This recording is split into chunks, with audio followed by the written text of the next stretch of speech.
Friends, welcome to ದಿವ್ಯಾರ ವೀರಿಷ್ಕಾ log. ಇವತ್ತು ನಾನು ಪೈನಾಪಲ್ ತಗೊಂಡಿದ್ದೇನೆ.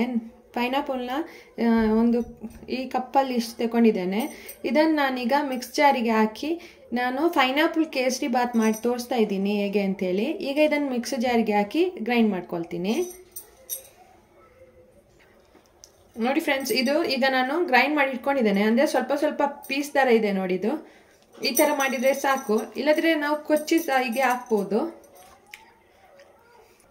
ಇವಾಗ ಇದು ರೆಡಿಯಾಗಿದೆ. ಇದನ್ನು ನಾನೀಗ ಸೈಡಲ್ಲಿ ಇಟ್ಕೊಳ್ತಾ ಇದ್ದೀನಿ. ಇವಾಗ ನಾನು ರವನ ಫ್ರೈ ಮಾಡ್ಕೋಬೇಕು. ಹಾಗೆ ನಾವು ಪೈನಾಪಲ್ ಹಾಕೋದ್ರಿಂದ ತುಂಬ ಟೇಸ್ಟ್ ಬರುತ್ತೆ, ಹಾಗೇ ಚೆನ್ನಾಗಿರುತ್ತೆ. ನಾವು ಮಂಗಳೂರಲ್ಲಿ ಜಾಸ್ತಿ ಇದನ್ನು ಯೂಸ್ ಮಾಡ್ತೀವಿ ಫಂಕ್ಷನ್ಗೆಲ್ಲ.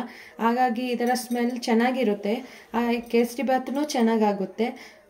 ಹಾಗಾಗಿ ಮಾಡೋದು ಹೇಗೆ ಅಂತ ಈಗ ನಾನು ತೋರಿಸ್ತೀನಿ. ಈ ಕಡೆ ನಾನು ನೀರು ಕುದಿಲಿಕ್ಕೆ ಇಟ್ಟಿದ್ದೇನೆ, ಹಾಗೆಯೇ ನೀರು ಬಿಸಿ ಆಗ್ತಾ ಇದೆ. ಈ ಕಡೆ ಒಂದು ಬಾಣಲೆ ಇಟ್ಟಿದ್ದೇನೆ. ಈಗ ಇದಕ್ಕೆ ನಾನು ಸ್ವಲ್ಪ ತುಪ್ಪ ಆ್ಯಡ್ ಮಾಡ್ಕೊಳ್ತಾ ಇದ್ದೀನಿ. ಸ್ವಲ್ಪ ತುಪ್ಪ ಹಾಕಿದ ನಂತರ ನಾವು ರವನ ಫ್ರೈ ಮಾಡಬೇಕು ತುಪ್ಪದಲ್ಲಿ ಚೆನ್ನಾಗಿ. ರವೆ ಫ್ರೈ ಆದಾಗನೇ ಕೇಸರಿ ಬಾತ್ ಚೆನ್ನಾಗಿ ಬರೋದು. ಇವಾಗ ನಾನು ಇದಕ್ಕೊಂದು 2 ಕಪ್ ಅಷ್ಟು ನಾನು ರವೆ ಹಾಕ್ತಾ ಇದ್ದೀನಿ.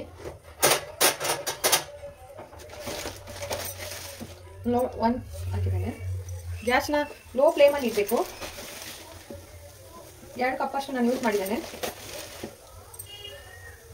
ಚೆನ್ನಾಗಿ ಉಟ್ಕೋಬೇಕು.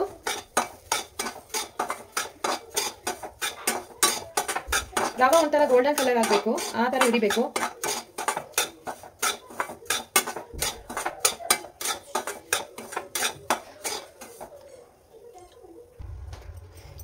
ಇವಾಗ ಇದಕ್ಕೆ ನಾನು ಇದು ನೀರನ್ನ ಆ್ಯಡ್ ಮಾಡ್ಕೊಳ್ತಾ ಇದ್ದೀನಿ. ಇದು ಬಿಸಿ ನೀರು ಇಟ್ಟಿದ್ದಲ್ಲ, ಈಗ ನಾನು ಇದನ್ನು ಆ್ಯಡ್ ಮಾಡ್ಕೊಳ್ತೀನಿ. ಇದಕ್ಕೆ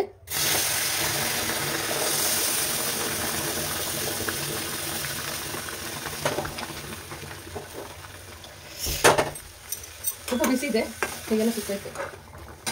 ಇವಾಗ ನಾವು ನೀರಲ್ಲಿ ಸ್ವಲ್ಪ ಈ ಥರ ಮಾಡಬೇಕು. ಅಂದರೆ ಗಂಟು ಕಟ್ಟುತ್ತೆ ಅದಿಲ್ಲದಿದ್ರೆ, ಅದಕ್ಕೋಸ್ಕರ ನಾವು ಬಿಸಿ ನೀರನ್ನ ಆ್ಯಡ್ ಮಾಡ್ಕೋಬೇಕು. ಅದು ಇಲ್ಲದಿದ್ದರೆ ರವೆ ಗಂಟು ಬೀಳುತ್ತೆ. ನಾವು ಬಿಸಿ ನೀರು ಆ್ಯಡ್ ಮಾಡ್ಕೊಳ್ಳೋದಿದ್ರೆ ತಣ್ಣೀರು ಹಾಕಿದರೆ ಗಂಟು ಬೀಳುತ್ತೆ. ಇವಾಗ ನೋಡಿ, ಇದು ಯಾವ್ದು ಗಂಟು ಬಿದ್ದಿಲ್ಲ. ಸ್ವಲ್ಪ ಇದನ್ನು ಹೀಗೇ ನಾವು ಮಾಡ್ತಾ ಇರಬೇಕು. ಆಮೇಲೆ ಇದಕ್ಕೆ ಶುಗರ್ ಹಾಕಬೇಕು. ಇವಾಗ ನಾನು ಇದಕ್ಕೆ ಶುಗರ್ ಹಾಕ್ತೀನಿ.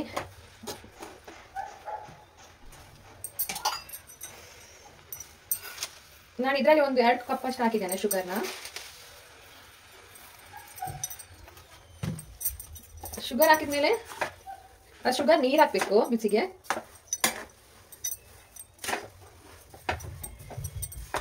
ಇವಾಗ ನಾನು ಇದಕ್ಕೆ ಪೈನಾಪಲ್ ಮಿಕ್ಸಿ ಜಾರ್ಗೆ ಹಾಕಿದ್ದಲ್ಲ, ಅದನ್ನು ಸಹ ಆ್ಯಡ್ ಮಾಡ್ಕೊಳ್ತಾ ಇದ್ದೀನಿ.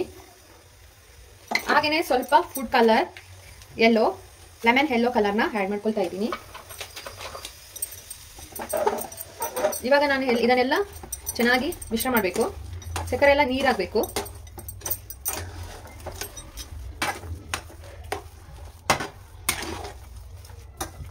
ಕಲರ್ ಎಲ್ಲ ಚೆನ್ನಾಗಿ ಎಡಿಬೇಕು. ನೋಡಿ, ಸಕ್ಕರೆ ಎಲ್ಲ ನೀರಾಗ್ತಾ ಇದೆ.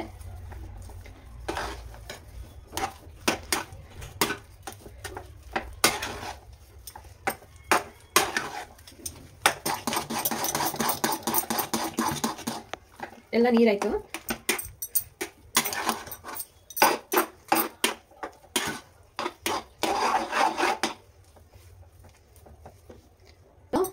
ಒಂದು 4 ಏಲಕ್ಕಿನ ಹಾಕ್ತಾ ಇದ್ದೀನಿ. ಹಾಗೆಯೇ ಇದಕ್ಕೆ ಸ್ವಲ್ಪ ತುಪ್ಪನ ಆ್ಯಡ್ ಮಾಡ್ಕೋಬೇಕು. ಇದಕ್ಕೀಗ ನಾನು ಸ್ವಲ್ಪ ತುಪ್ಪ ಆ್ಯಡ್ ಮಾಡ್ಕೊಳ್ತಾ ಇದ್ದೀನಿ.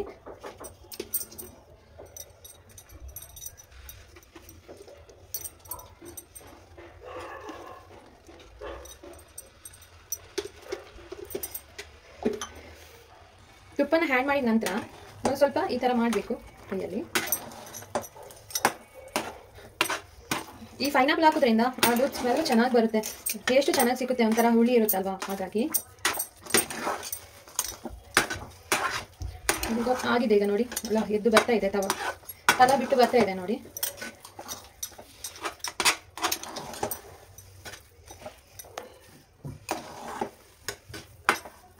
ಈಗ ಆಗಿದೆ.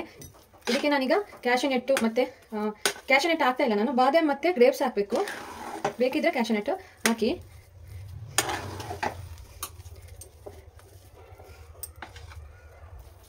ಇವಾಗ ನಾನು ಇದಕ್ಕೆ ಕ್ಯಾಶುನಟ್ ಮತ್ತು ಗ್ರೇಪ್ಸ್ನ ಹಾಕ್ತಾ ಇದ್ದೀನಿ, ಡ್ರೈ ಗ್ರೇಪ್ಸು.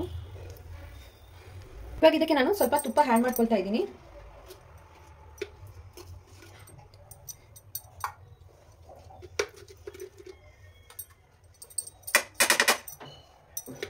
ತುಪ್ಪ ಆ್ಯಡ್ ಮಾಡ್ಕೊಳ್ತಾ ಇದ್ದೀನಿ. ಇವಾಗ ಇದಕ್ಕೆ ನಾನು ಗ್ರೇಪ್ಸ್ ಹಾಕ್ತಾ ಇದ್ದೀನಿ. ಗ್ರೇಪ್ಸ್ ಫ್ರೈ ಆಗಲಿ.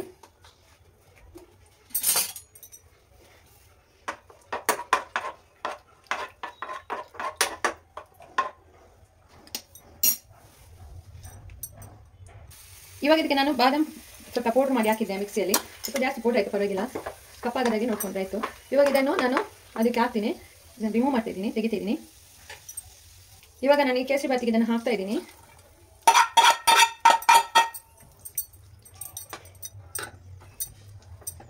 ಗೋಡಂಬಿ ಹಾಕ್ಬೋದು, ಗೋಡಂಬಿ ಬೇಕಿದ್ರೆ ಹಾಕ್ಬೋದು. ನೋಡಿ ಎಷ್ಟು ಪರ್ಫೆಕ್ಟ್ ಬಂದಿದೆ ಅಂತ ಗೊತ್ತಾಗುತ್ತೆ ನಿಮಗೆ.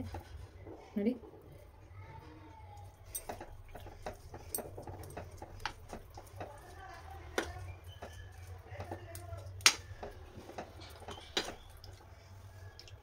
ಇದೀಗ ಆಗಿದೆ. ನಮ್ಮದು ರೆಸಿಪಿ ನಿಮಗೆ ಇಷ್ಟ ಆಗಿದೆ ಒಂದು ಲೈಕ್ ಕೊಡಿ, ಮತ್ತೆ ಸಬ್ಸ್ಕ್ರೈಬ್ ಮಾಡಿ, ನಮ್ಮ ಚಾನಲ್ಗೆ ಸಪೋರ್ಟ್ ಮಾಡಿ. ಎಲ್ರಿಗೂ ಬಾಯ್. ಇದು ಇವಾಗ ಆಗಿದೆ. ಇವಾಗ ನೋಡಿ ಎಷ್ಟು ಸ್ಮೂತ್ ಬಂದಿದೆ ಅಂತೇಳಿ.